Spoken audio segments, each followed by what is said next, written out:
क्या कोई कोई तरीके इंसाफ से भी सवाल करने वाला कोई है कि सिर्फ से सवाल करने वाला है? अच्छा पहले उधर से ले लें फिर। जी अस्सलाम वालेकुम एवरीवन। सर मेरा नाम अब्दुल हनान है और मैं बलूचिस्तान से बिलोंग करता हूँ, जाफराबाद से, जहाँ से सर आरिफ साहब है। तो सर मेरा सवाल किसी एक स्पेसिफिक पर्सन से नहीं है, मैं पूरे पैनल से ही सवाल करना चाहता हूँ कि पाकिस्तान में हमेशा जो एक नेशनल लेवल का जो लीडरशिप है उसका क्राइसिस रहा है, ठीक है।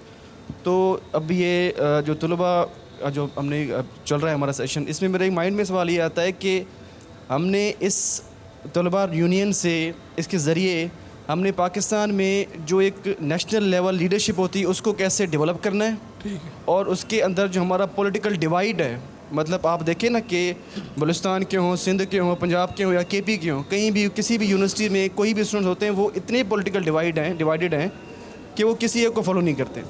तो इसका मकसद ये है कि हमारा ये तलबा यूनियन के ज़रिए हम जो पॉलिटिकल डिवाइड है उसको ख़त्म करना चाहिए। उसको हम कैसे ख़त्म कर सकते हैं? कभी इस पे किसी जो यूनियन ने गौर किया या जो हमारे जो रिस्पेक्टेड मेंबर्स बैठे हैं कभी उन्होंने गौर किया? ये सब मेरा क्वेश्चन है। ठीक है, थैंक यू। अब मैं आपसे जवाब लूँगा, फिर मैं आऊँगा, अभी हमारे पास वक्त है और मैं चाहूँगा आप मुख्तसर जवाब दें। ये जो लास्ट क्वेश्चन है इसको आप एड्रेस करेंगे, पहले आप उसामा भाई को जवाब देने दें, फिर आप और फिर सिफ्ते साहब। आपको अपने अपने सवाल याद हैं? उन्होंने कहा कि को एजुकेशन से क्या प्रॉब्लम है आपको? जी, को एजुकेशन, दो सवालात उन्होंने किए। एक तो उन्होंने कहा कि जमीयत का किरदार क्या है, और दूसरा उन्होंने कहा यानी आप लोगों ने क्या अचीवमेंट्स की है, यही सवाल था स्पेसिफ़िकली। और दूसरा ये था कि कोई एजुकेशन। देखिए, इस्लामी जमीयत तलबा ने तलबा की तरबियत की है, शऊर दिया है, उनको अपनी ज़िंदगी का मकसद दिया है, उनको तालीम में आगे बढ़ाया है, उनको फैसिलिटेट किया है। और इस वजह से इस्लामी जमीयत तलबा हर साल फ्री ट्यूशन सेंटर्स का इनेकाद करती है, कैरियर काउंसलिंग के प्रोग्रामात का इनेकाद करती है। हर डिस्ट्रिक्ट के अंदर आपको इस तरह के एक्सपोज नज़र आएंगे जिसके अंदर टैलेंट ट्रिब्यूट होता है। हमने इस साल कराची के अंदर टेक्नोफेस्ट किया, इस्लामाबाद के अंदर जो है टेक्नोलॉजी से रिलेटेड बिस्टेक किया और दीगर तमाम सरगर्मियाँ की। और इस तमाम सरगर्मियों का मकसद ये होता है कि तलबा को शऊर और आगही दी जाए, उनको ज़िंदगी की मकसदियत से आगाह किया जाए और उनको इस मुल्क और मिल्लत के लिए जो है मुफीद बनाया जाए। इस्लामी जमीयत तलबा की अचीवमेंट्स का अंदाज़ा आप इससे लगा सकते हैं कि आप जितने बड़े नाम उठाते हैं तो उनमें से इस्लामी जमीयत तलबा के साथ ताल्लुक़ जिनका रहा होता है वो अक्सरियत होते हैं। देखिए, आप डॉक्टर इसरार अहमद का नाम सुनते इस्लामी जमीयत तलबा के नाज़िम आला रहे हैं। आप मुल्क के सबसे बड़ी मईशतदान प्रोफेसर खुर्शीद अहमद, जिनको शाह फैसल अवार्ड मिला, इस्लामी जमीयत तलबा के नाज़िम आला रहे हैं।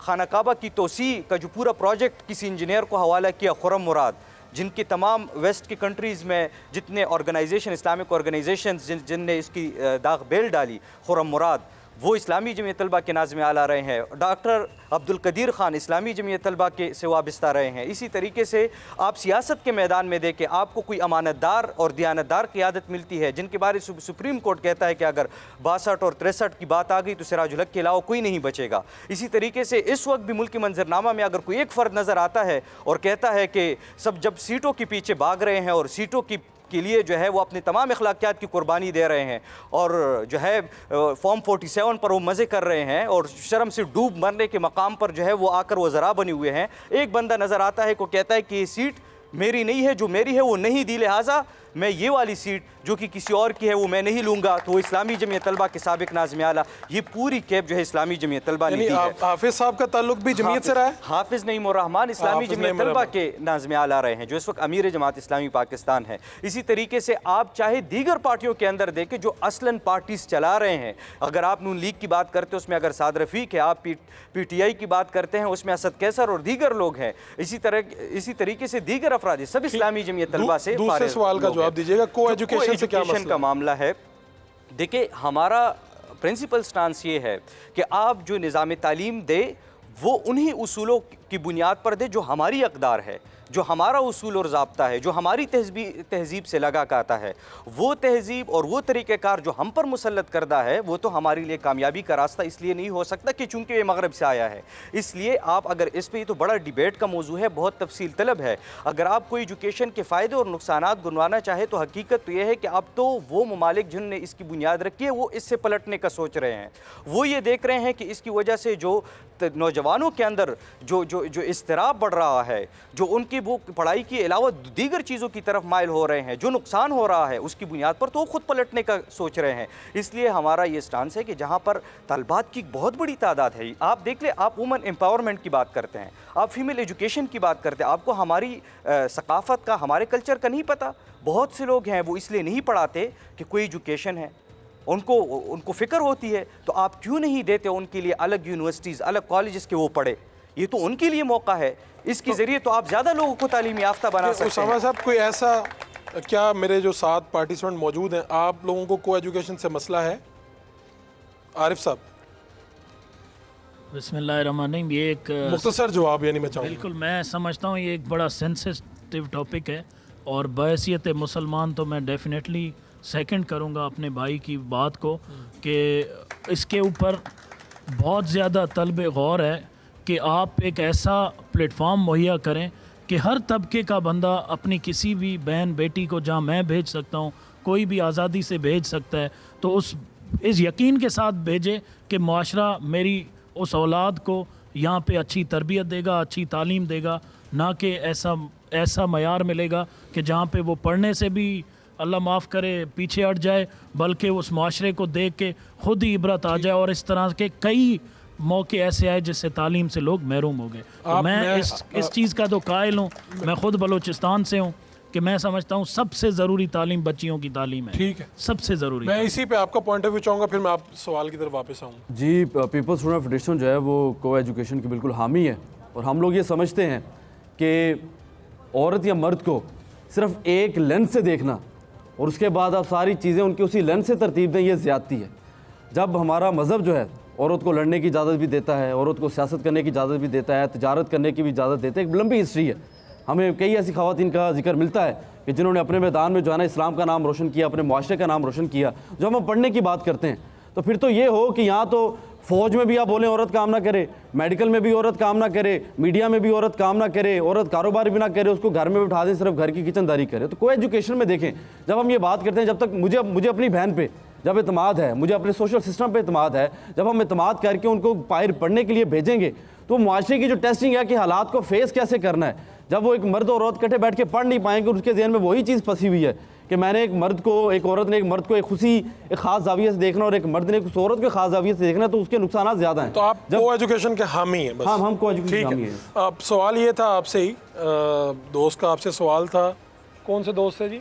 जी बिल्कुल सवाल था कि हमारी जो पॉलिसी बनाने वाले लोग हैं, क्या वो आप लोगों से मुशावरत करते हैं? देखिए, पहली बात तो ये, इस जवाब को 2 लेयर्स में मैं करूँगा। पहले तो ये है कि एक छोटी सी मिसाल लेते हैं कि यूनिवर्सिटी के सिंडिकेट जो है उसके अंदर जब से बैन लगा हुआ है स्टूडेंट यूनियन पे, वो 2 कुर्सियाँ हैं जो स्टूडेंट लीडर्स की हैं, वो अभी तक खाली हैं। MPs आपको मिलेंगे, सिंडिकेट का हिस्सा आपको सोशल एक्टिविस्ट मिलेंगे, हिस्सा आपको प्रोफेसर मिलेंगे। तो जब बात होती है कि अच्छा स्टूडेंट्स को हॉस्टल में क्या सहूलियत दी जाए, क्वालिटी ऑफ एजुकेशन को कैसे बेहतर किया जाए, ट्रांसपोर्ट को कैसे बेहतर किया जाए, उस पर हर एक बंदे से इनपुट लिया जाता है सिंडिकेट में बैठ के, स्टूडेंट से नहीं लिया जाता, क्योंकि स्टूडेंट यूनियन बैन है, उनकी रिप्रेजेंटेशन मौजूद नहीं है। अब पोलिटिकल पार्टीज़ की तरफ हम आ जाएँ तो कई पॉलिटिकल विंग्स ऐसे हैं हमारे स्टूडेंट के कि हमें मालूम है कि अच्छा उनकी अप्रोच अपनी विजन पार्टीज़ कहाँ पर है, नहीं है। वहाँ पर जो उनके एग्जेक्टिव काउंसिल्स हैं उसमें कितनी की रिप्रेजेंटेशन है कि वो CC का हिस्सा है, एग्जेक्टिव काउंसिल का हिस्सा है, पंजाब एग्जेक्टिव का हिस्सा है, या सेंटर की एग्जेक्टिव का हिस्सा, बहुत कम लोग हैं, तो उनकी आवाज़ वहाँ पर पहुँच ही नहीं पाती है। और ये सारा डर जो है ये इसी बात का है कि वो जो एक बड़ी पॉपुलेशन है, अगर ये अपने सियासी मुआशरी हकूक़ के लिए ये नौजवानों ने बोलना शुरू कर दिया तो हमें इनको डिलीवर करना पड़ेगा। आज हर एक लीडर आता है, वो कहता है कि जी मैं नौजवानों की बात कर रहा हूँ, मैं नौजवानों के लिए नौकरियाँ लाऊंगा, मैं नौजवानों को एम्पावर करूँगा, लेकिन हकीकी तौर पर पिछले 12 सालों को अगर हम जायज़ा निकाल लें, पिछले 15 सालों का जायज़ा निकाल दें, तो कोई कामयाब नहीं हुआ है। तो आप कह रहे हैं कि प्रैक्टिकल कोई आपको मुशावरत के लिए नहीं बुलाते?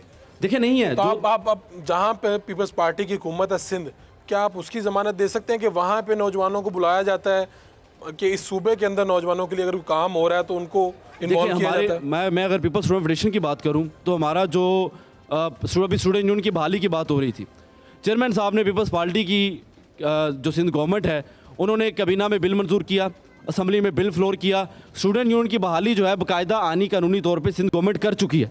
अब उसकी इम्प्लीमेंटेशन का फेज़ चल रहा है, उसमें कमेटी बनाई हुई है जिसमें सिंध के तमाम तलीमी इदारों के VC शामिल हैं, जिसके ऊपर एक मैकेनिज्म बना रहे हैं कि हम किस तरह इलेक्शन करने की तरफ जाएंगे। हमारा जो सिंध का प्रेसिडेंट है उसको जो है वो उसको जिम्मेदारी दी गई है, एडवाइज़र है वो सीएम मुराद अली शाह साहब का, और जितने भी वहाँ पर मसाइल आते हैं उस पैनल के ज़रिए आके वहाँ पर जो है वो बिल्डअप होते हैं, वो ब्रिज होते हैं। हमारे पंजाब की अगर मैं बात करूं, पंजाब में हमारा जो पीएसएफ का जो प्रेसिडेंट होता है, पीएसएफ का हमारा जो जनरल सेक्रेटरी होता है, वो पंजाब एग्जीक्यूटिव का हिस्सा होता है, जिसके अंदर तमाम विंग्स की तमाम जो सूबाई क़यादत है वो मौजूद होता है। चलें, बहुत शुक्रिया।